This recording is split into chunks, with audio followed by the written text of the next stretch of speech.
President, just last week we honored the legacy of Reverend Dr. Martin Luther King Jr. on what would have been his 95th birthday.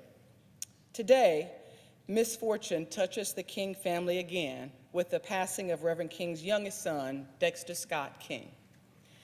America will forever be indebted to the sacrifices of the King family, and our prayers remain with them in this challenging time of loss. Madam President, I rise on this day, 51 years ago. The Supreme Court issued its ruling in the landmark Roe v. Wade decision, a legal victory that granted millions of women in every corner of this nation the right to make decisions about their own bodies, a decision that gave them the right to decide about their own future. Today, this anniversary now serves as a reminder for over 25 million women that there are those who believe that their futures are not for them to decide. Make no mistake, the Supreme Court's decision in June 2022 to overturn Roe and dismantle nearly 50 years of precedent was a direct attack on freedom.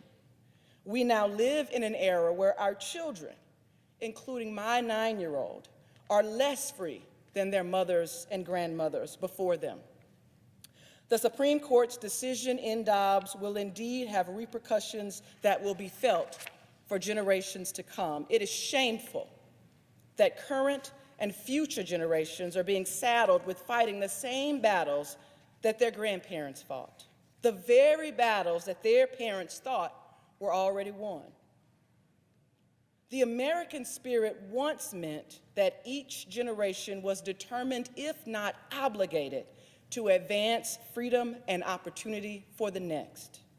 Yet at this moment, we're failing, passing them the baton of a nation that is less free day by day. Madam President, I stand not just concerned, but furious at the dangerous attacks on reproductive freedom. Extremist lawmakers have championed a draconian anti-abortion agenda that stunts our progress and drags our country backwards.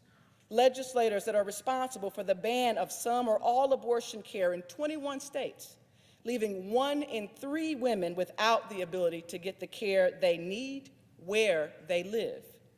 They've introduced bills laden with harmful restrictions, even going so far as to criminalize our doctors and other essential healthcare workers providing life-saving care.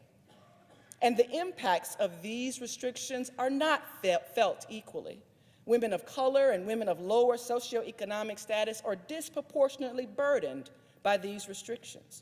Many face the financial barriers and carry the scars of shame that leaves them without access to care in state and being forced to remain pregnant while our nation is already combating a devastating maternal mortality crisis.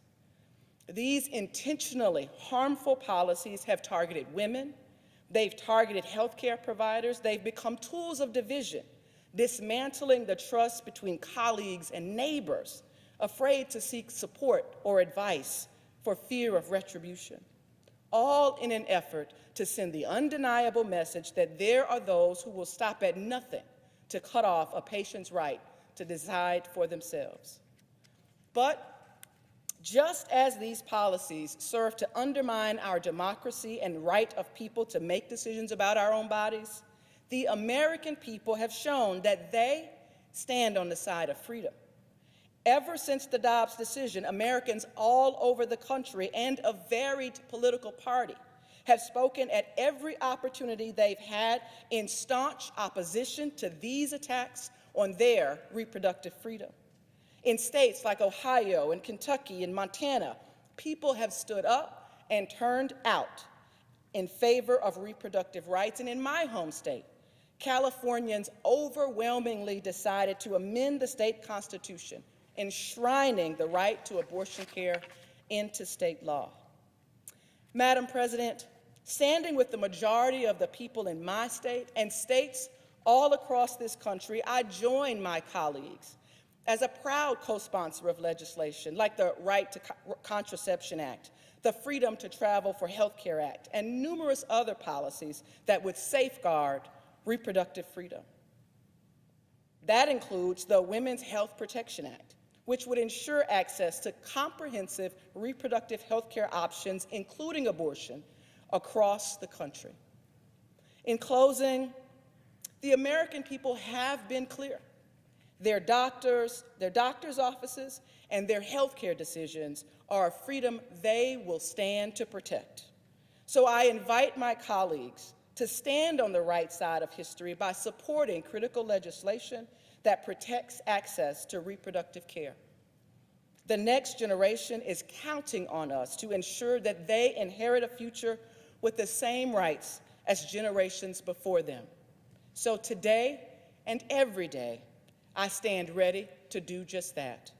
Thank you, Madam President. I yield the floor.